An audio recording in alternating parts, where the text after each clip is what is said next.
So that forbidden door that AEW President Tony Khan was talking about last week on Impact Wrestling has been well and truly opened, and it looks like it's going to be opened even further because New Japan legend, icon, arguably one of the best wrestlers in the world, Okada, is reportedly heading to AEW and Impact Wrestling as part of this working relationship between New Japan Pro Wrestling, between AEW and between Impact Wrestling. It's a massive get for AEW. It's a massive get for Impact Wrestling, and to be honest, it's a massive bit of business for New Japan too. So the forbidden door has been seemingly propped open for the long haul, but it looks like a certain Rainmaker will eventually make his way through said door. Now, on Saturday night's edition of the Wrestling Observer radio show, Dave Meltzer mentioned that five-time IWGP heavyweight champion Okada is expected to appear in one of the current partnership companies, be it AEW or Impact Wrestling, at a later date. He said, quote, "Everyone's in business now. It's all open, and Okada's coming at some point somewhere. I don't know where, but I know he's coming." He also added, "Other people are coming. We may get Omega with Okada, or we may get Omega with Ibushi. I don't know that we're getting it. It just makes sense that we would be getting it. The doors are open. That's a good thing." Now, of course, this comes on the heels of Impact Wrestling announcing that Juice Robinson and David Finlay will appear on Tuesday's episode of Impact Wrestling. We'll be doing a video about that dropping later today, so be sure to subscribe bottom right hand corner to check that out. Now, Meltzer also noted that Kenta's match on AEW Dynamite, where he teamed with Kenny Omega to face Jon Moxley and Lance Archer, has also been uploaded to New Japan World. So it certainly looks like this relationship that involves AEW, Impact Wrestling, and New Japan Pro Wrestling is certainly continuing and heading in the right direction. Obviously, there's the Sammy Guevara news about AEW and Impact Wrestling. Again, we're going to do another video talking about that, so don't worry, be sure to subscribe bottom right hand corner so you don't miss that one. But wow. Okada. If you'd have said, and again, I don't like to be one of those people that's like, oh, if you'd have said 12 months ago, this was going to happen, because if anything over the course of the last year has been proved to anyone around the world, it's that you never, ever know what's going to happen 12 months from now. 12 months ago, we were all living in a normal world. 12 months later, we're all sat at home and we can't go outside. So the idea that, you'd have never expected this, but it's true. You wouldn't have ever expected to hear the possibility of Okada, whilst under contract with New Japan Pro Wrestling, heading to AEW or Impact Wrestling. That would have been farcical. You'd have been laughed at. People would have said, oh, it never happened. New Japan working with other companies? You kidding me? Now they're working with two, and this door, as Tony Khan has mentioned, this forbidden door is well and truly open. Now, obviously, we have to take Dave Meltzer's comments a little bit lightly here. He's not been always 100% accurate, but when it comes to AEW and certainly New Japan stories, Dave Meltzer does obviously have a very good track record. When it comes to AEW, he's got a very good track record because he's got very strong links to the company. It's well documented. He's good friends with Tony Khan, so he would know. And obviously, Dave Meltzer is the biggest New Japan mark in the world, or anything Japan in the world, so he would know that kind of stuff too. It's interesting, of course, with Okada because he does have history with Impact Wrestling as part of his, what do they call it, the excursion.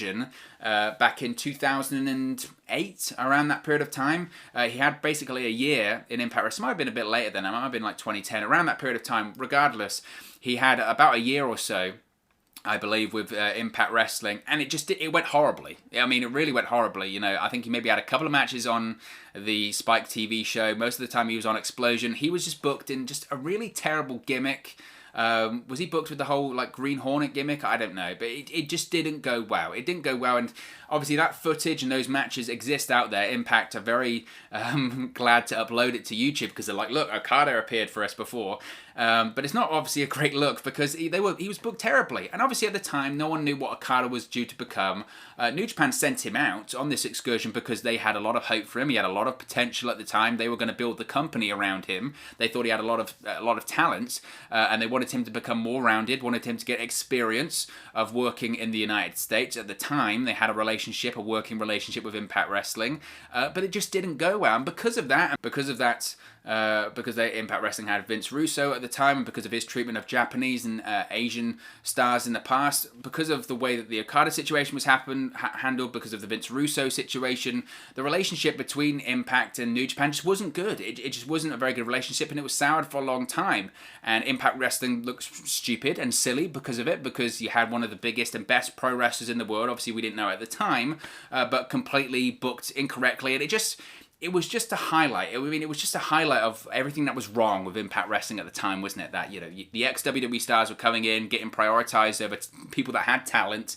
It was just a bad look for Impact Wrestling. But if Okada appears for Impact Wrestling, I mean, I don't even know if words can really say how great a thing that would be for Impact Wrestling. Now, the way that Dave Meltzer has framed this, of course, it's really important to say, the way that Dave Meltzer has framed this is that Okada might just appear for one. And if he was going to appear for just one company at this period of time, it would be AEW. I mean, it would make all sense for AEW. They're the bigger company, they've got the bigger TV deal, you've got stronger New Japan connections with AEW. Obviously, you've got the Kenny Omegas and the other people that wrestled there in New Japan in the past, whether it's, even Jericho, Moxley, still technically working for New Japan, whether it's, I know the Good Brothers are still with Impact Wrestling, which is the connection there, but you've got Cody, Hangman Page, etc. They've all worked with New Japan in the past, and obviously I think Kenny's the biggest connection there with New Japan. So if Okada's only going to make one appearance, or he's going to appear for one company, it would be in AEW, because it makes sense to have, Okada come in and maybe face off against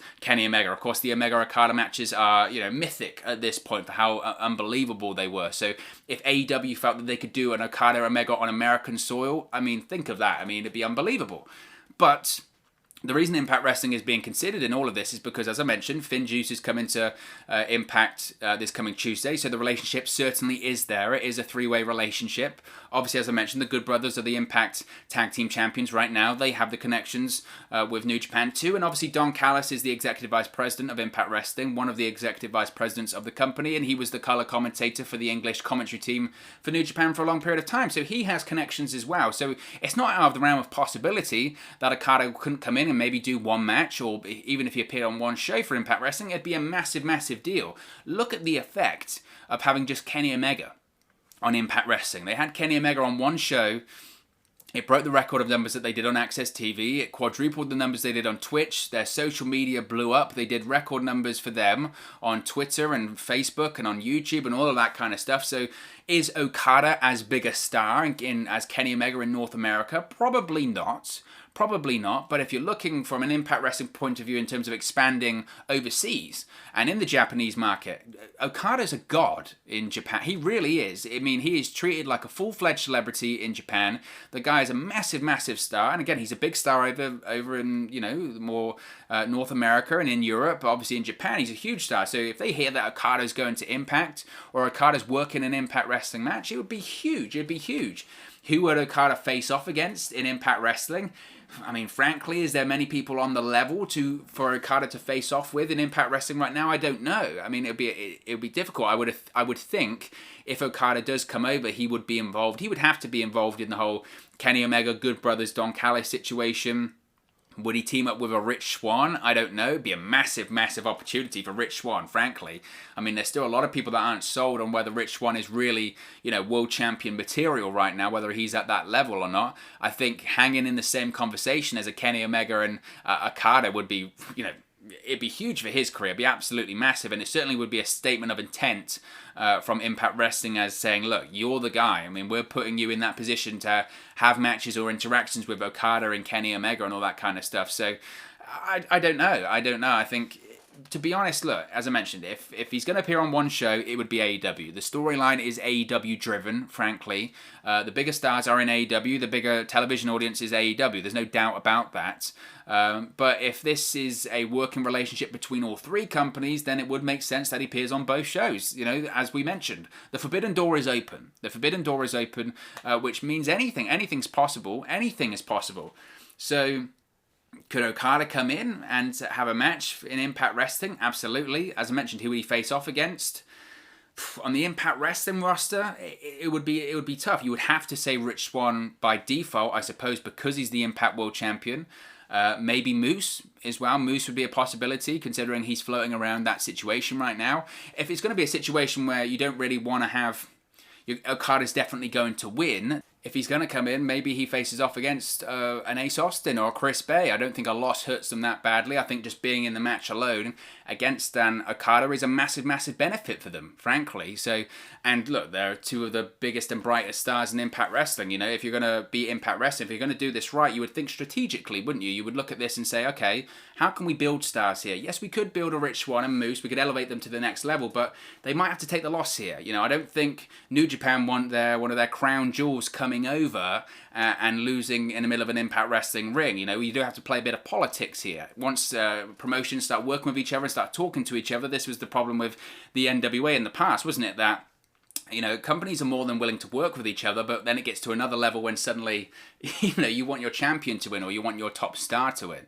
So if that is the case, I would expect Impact Wrestling to make some concessions and say, you know what, Okada's a huge star, come in, we'll put him over, we'll have him win, but we're not going to make him beat our world champion or maybe our number one contender for our world champion, so let's put him in against an Ace Austin, let's put him in against a Chris Bay. If it's just going to be a couple of one-off matches, that makes the most sense. Regardless, Impact Wrestling, they've got to be, I mean, beyond thrilled with this, beyond thrilled, because 2020, they had a great year. They did have a great year. Obviously, with the signings that they made from WWE, despite the pandemic, they had one of the best years that they've had in a long, long time.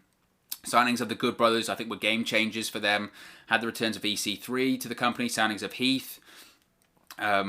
They just had a really great year, I felt, for Impact Wrestling, signing of, you know, possibly even, you know, Brian Myers and now Matt Cardona. I know Matt Cardona's not under a full-time contract or anything like that at the moment, but it was a really strong year for Impact Wrestling.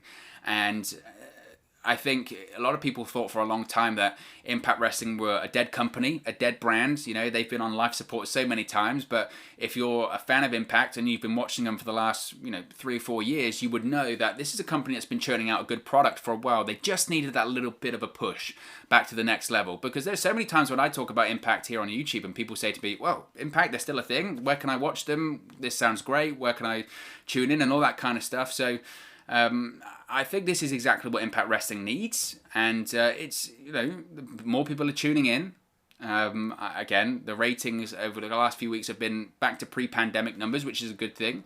But I think if you start getting people like Okada on the show, I mean, if Okada can come in, you know, there is a plethora of names that potentially then could come in, whether it's Jay White, Naito, Tanahashi, I mean, you name it, there is a plethora of names that could come in, and frankly, as a fan, I hope do come in. It's incredibly exciting. As I mentioned, if it's just a couple of events, I think Okada would probably go to AEW, but, you know, Impact Wrestling is now the realm of possibility, and this is very, very exciting. And as I mentioned time and time again about all of this sort of stuff, and, you know, I don't like to be that person to say I told you so, but I mentioned at the time, it's the tip of the iceberg. It really is the tip of the iceberg, and there is way, way more to come, and this forbidden door that Tony Khan is talking about has been smashed wide open, and it looks like we're going to see a lot of AEW and New Japan stars heading to Impact Wrestling in the future, and it's very, very exciting to see. But of course, as always, it's just one man's opinion. What are your thoughts on Okada possibly heading to AEW and Impact Wrestling soon? Let me know your thoughts in the comment section below. I'll do my best to respond and reply to all of your comments. Really enjoy interacting with you guys, talking about Impact Wrestling, AEW, WWE, New Japan, all things pro wrestling here on the channel. So be sure to get involved in the community, drop a comment below, all opinions are welcome. If you have enjoyed this video, please do smash a like on the like button too. Really does help us out here on YouTube, go up the rankings and get into people's recommendation feeds if they haven't seen our videos previously. But most importantly, if you haven't already, please do subscribe to Wrestling News 365. You can do that by clicking the bottom right hand corner of the screen right now, or if you wait a few seconds, there'll be a subscribe button at the end of this video along with another video for you to watch. Thank you very much for watching, listening, streaming, or however you come across this video today, and I'll speak to you again very, very soon. Hey guys, thank you for watching, listening, streaming, or however you come across this video today. Be sure to click on the video on the right there to watch our next video, or click the bottom there to subscribe, or the bottom right hand corner. Thank you very much, and I'll speak to you again very soon.